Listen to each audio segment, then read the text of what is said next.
once because, as I said, not really my thing. It My- requires context. Yeah, It really my- does. My rough interpretation of just reading that line by itself, my assumption was that, like, I hope it's cancer, in the sense of, like, I hope that you died to something, like, to something that I know rather than the unknown. Mhm. Because, like, if someone dies from cancer, that's, like, something that's a lot more normal. Whereas, like, if someone passes away and you don't really know why, like, you're kind of wondering, maybe I wish it was just cancer so I knew how they went. Yeah. I have no idea if that's accurate at all. That's just my Yeah, very it's pretty outside close, yeah. interpretation. For what the album is meant to me, and I think that's really influenced the way that I hear Cancer, but I think that because of what it means to me, my interpretation of it makes the song all the more impactful for me when it's already like everything leading up to it and then getting to that. I mean, it's an impactful enough and emotional enough song as it is. When you listen to the 11 tracks before it and you finally get to it, it's just the most raw, cathartic, emotional experience. This album is an experience, truly. I mean, I hear some of these songs in my playlist and I'm like, okay, they're good, but then I hear them in the album and it's just holy fuck. Yeah. Or It's definitely you're an me, album. You listen to 11 songs and you get to track 12 and you're numb to everything you're hearing. Or you mean tapped out at track 3. Man. Damn. You You're doing signed yourself a the disservice. And that raw emotional outro. Yeah. Yeah, just this album's a fucking masterpiece. I think I just talked myself into making it my album of the year.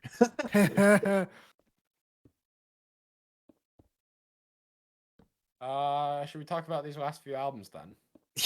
Yeah, let's switch vibes entirely. Let's switch gears.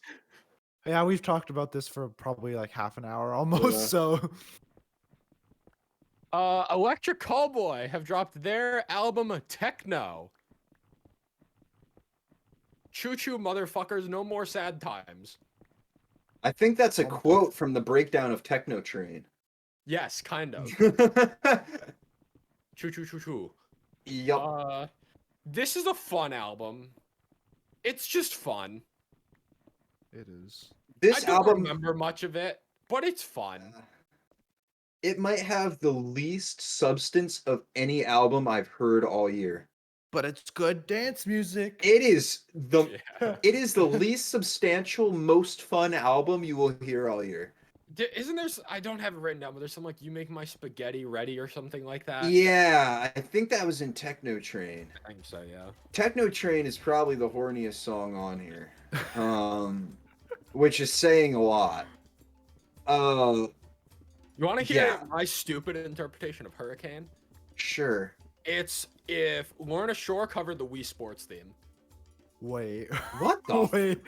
Wait. You know, somehow it makes no sense, but you're completely right. All right, so listen to the first like 30 seconds of that song before the outro. Wii Sports.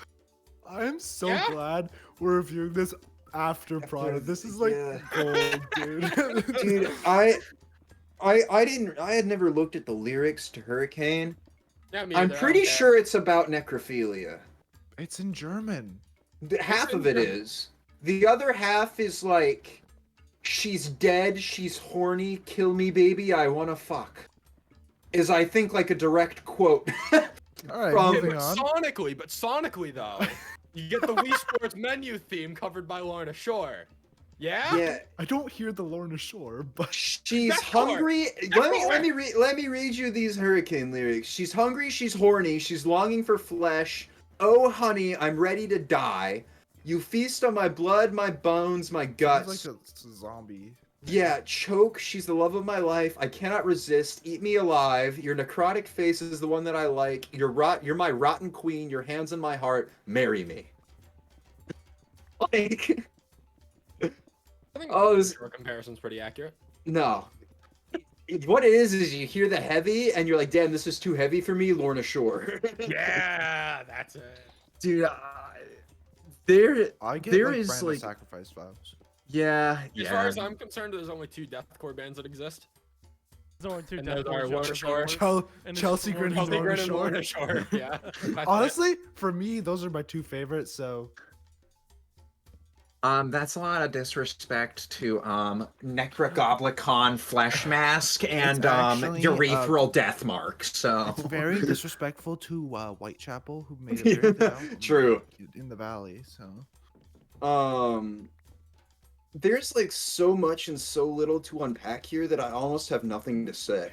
You want to know my favorite part of this album? That's Yeah, That's a very good way to cover it. But my favorite part of this album comes from one of my least favorite songs in Spaceman. okay. That electronic breakdown gives me life. That is the best part of this album. I transcend, I get chills, and then I completely touch out as soon as Finch starts rapping again. You know, Pump It really grew on me. Yeah. That's my favorite song on the album. We Got the Moves is still mine. Fuck Boy's mine. I think the first 4 tracks are the best, easily. The singles. All the singles. Yeah. And the rest, they're fun, and I'm listening to it, and I'm vibing, and I'm like, shit, I have really no urge to ever come back to this ever again. Arrow of Love grew on me as soon as I saw the music video for it. I'm gonna shoot you in the face with my arrow of love. Yeah. Honestly, I feel like Electric Callboy is kind of like a singles band. Kind of in the same way that like Bring Me the Horizon are just doing singles. Or that Falling in Reverse are really focusing on like the single hype. I don't think I would be mad if Electric Callboy just did that. Yeah, Just, but like, I don't have- think... I think it one works new too song from them. with their like style, like a party Yeah. band. It does Yeah. work with them. Just to like drop one new song every 3 to 4 months, I almost feel like that works better than dropping a full album like this. Because if you can sensationalize it even more than with a full album, I agree. you can Yeah. get sillier, and that's the highlight of this band is how stupid and silly they make it. Well, But I it's think the still counterpoint to that is that any of these songs could have really been singles in the same Yeah. way that the first 4 were, and it just Yeah. feels like it's 10 singles. Which, you know what? Fuck it. It's 30 minutes in and out. It's a good time. Conquer Divide coming in again for like arguably feature of the year. Yeah, the problem is that all the songs are equally entertaining and silly, and we could sit here and talk about how stupid all the lyrics are, but we'd be here for about just as long as we were with Prada because there's just so many. It's like the opposite. It is. It's a polar opposite of Prada, where there's a lot to unpack, but it's because it's like you're listening to it and you're going, "What the fuck?" But it's like, "What the fuck?" and you're like heads banging and you're like Yeah. pumping your head back and It's a forth. You're like, "Oh confused yeah." what the fuck. It's a confused what It's the a fuck instead of a confused- depressed what the fuck. Yeah, exactly. Yeah, another album I think this month that I'm gonna recommend you listen to just because it's half an hour of your time and it's gonna be some of the most fun you'll have all year. Hop on the techno train. Dude, True, true, true. I want to go to like a club where they play like metalcore. Yeah, Yeah. I think that's just an Electric Callboy concert. Yeah. Because remember that was supposed to be them, Conquer Divide, Attack, and Yeah. Across the White Water Tower, which is just a bunch of electronic core plus Conquer Divide. That would have been a damn good concert. I'm sad that tour had to get dropped. But yeah, Electric Callboy, They certainly techno. released an album in the They year released 2022. an album, and you know, I'm glad they did. I don't know if I'll ever be going back to it, but by God, they put out some really fun songs. Yeah.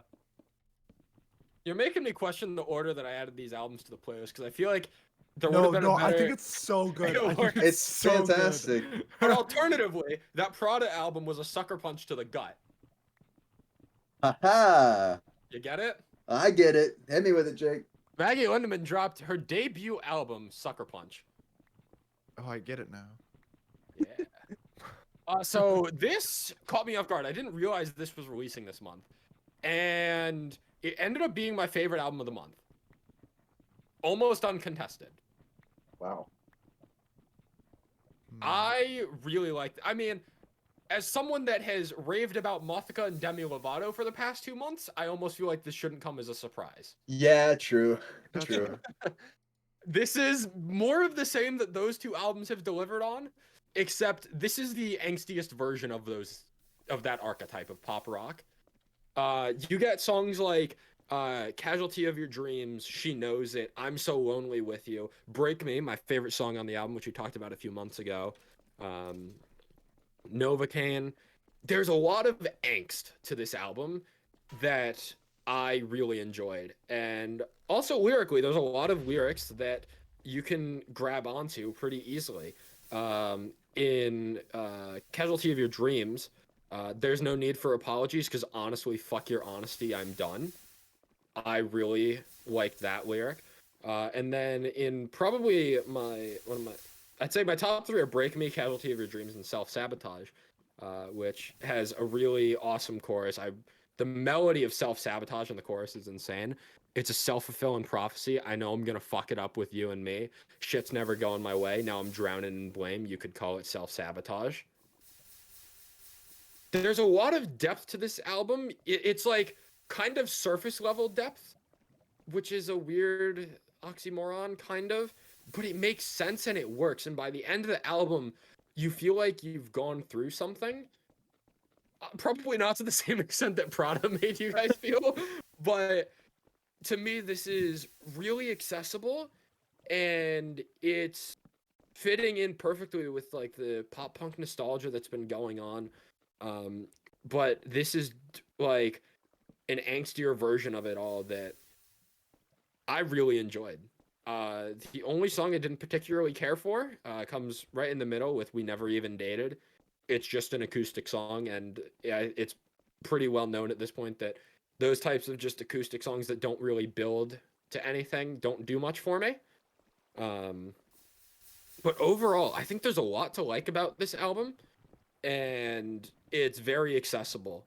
And I mean, we talked about Demi Lovato and Black Bear last month as well. I think you guys like the Black Bear album decent amount. I think you guys would probably latch onto this album in a similar extent.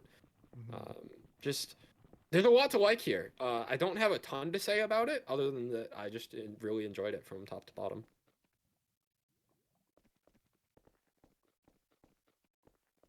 I didn't get around to this, but I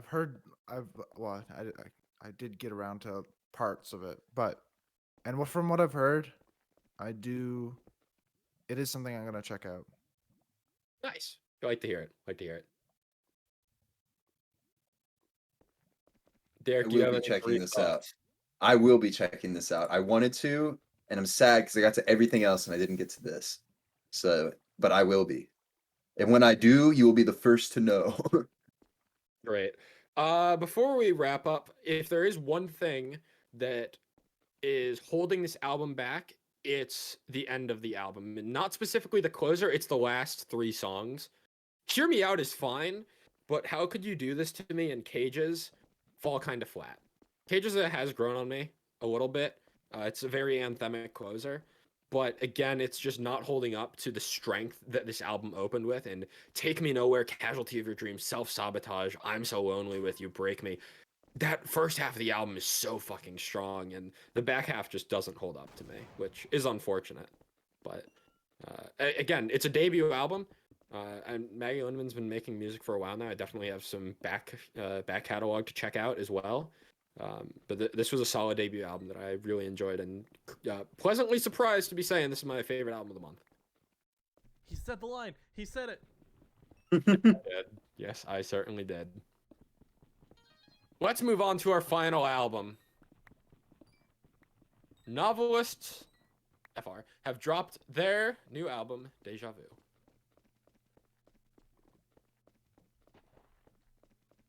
Where to begin with this one? It's fine. That's This is one way the- to start. Yeah. I really don't want to say this, but I'm gonna say it. hmm This should have been an EP. No. See it? I don't know if I necessarily agree. Would this have been one of the best EPs I've heard all year if it was an EP? Hell fucking yes. Yeah. But I still think it makes sense to be an album. I think the interlude gimmick almost works. There's just too much of it. I think if you take out two of the interludes, you leave three of the interludes in here, just remove two of them, I'd say you probably get rid of like, I would get rid of Air and probably Colas. I don't remember the interludes super well, but I remember liking Bias and I remember liking May. Take out one of the other three interludes and I think this album works a lot better. The interludes almost they take you out of the experience a little bit. Yeah. But I feel like that's only because there's too much of it. Because going from Smoke Signals into May into Heretic, I liked that. That worked for me. But because it's every other song, it's like it becomes so predictable that Yeah. you know what's going to happen, that it's like, okay, I just finished the song. Now I get to wait 2 minutes.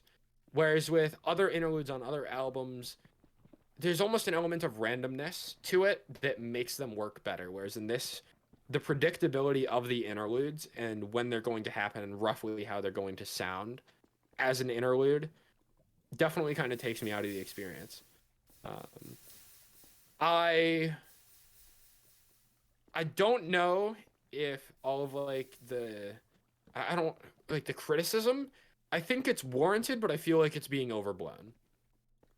That's kind of where my stance is. Yeah, I'm gonna agree with that, and I think that actually, to be quite honest, if this album only had what is it? It's Smoke Signals, Heretic, Made by Design, The Answer, Terrorist, so that's like what, seven songs, and the rest are interludes. Honestly, I'll be really I think that's fine for an album. I think that the idea of this album is fine. I would take an album with 7 real songs and interludes like this any day of the week. I You- think that's fair. Yeah. My problem is this is this is one of 2 albums, and they might be doing this again. You know what? If they do it again, it's fine.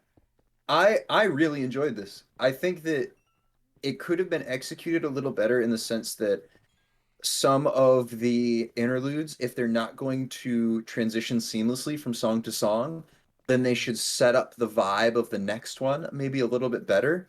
And I think that I'm thinking like a What It Cost into like a villain type thing. kinda, yeah. Ember's Glow into Color Black. Yep. Yeah. But I mean those feel like a one-off, and ultimately like the album's trying to create I think that's the purpose of instrumental interludes like that. Because honestly I think this band is more talented, way more talented instrumentally than vocally. And so when they go in and they show off what they can do instrumentally or what they can do with production, like that's fine. I really like it. And I think that if the interludes work together between track to track, or they set up the next song after it, which they succeeded at some points, I think sometimes they didn't, that this idea of a 12-track album with 7 songs and 5 interludes is fine. And I don't mean fine like it's okay. I mean like it's fine, like it's acceptable, and I'm completely down for it. I just don't know if the execution is all there, but at the same time, I really enjoyed this for what it is, and I would be completely down to listen to all 12 tracks on repeat because the 7 songs, including the 2 new ones, are all good. And the interludes are all good, and even if they aren't perfectly bringing everything together in the way that, like a top 10 or album of the year contender would, they still work enough, and I really don't understand why people are so mad about it. I don't. I think honestly, if somebody's mad at this, I'm just going to assume that they can't appreciate music. I'm just going to be super real and upfront. It's like the same people who are mad at Bad Omens. Like, what I'm going to say is I appreciate them for taking a risk. But yeah, but like you said, the execution definitely it could have been better. needs work. But there are people on r/metalcore that are up in arms about this, right? Like they're fucking angry. Yeah. Like where am I? Yeah, whatever. Just say you want verse chorus breakdown and go for like 12 tracks. Like I want more bands to take risks like this, because even if it didn't come across perfectly, maybe in the way that they wanted it to, I still think it was pretty successful, and I love the idea of it, and I want more bands to take risks like this. People were mad at Bad Omens because they went soft. Like I get mad when people get mad at bands for experimenting. For me personally, I think like I listen to music because I connect with the lyrics a lot. Mm-hmm. And so that's probably where this bugs me a little. Yeah. Yeah,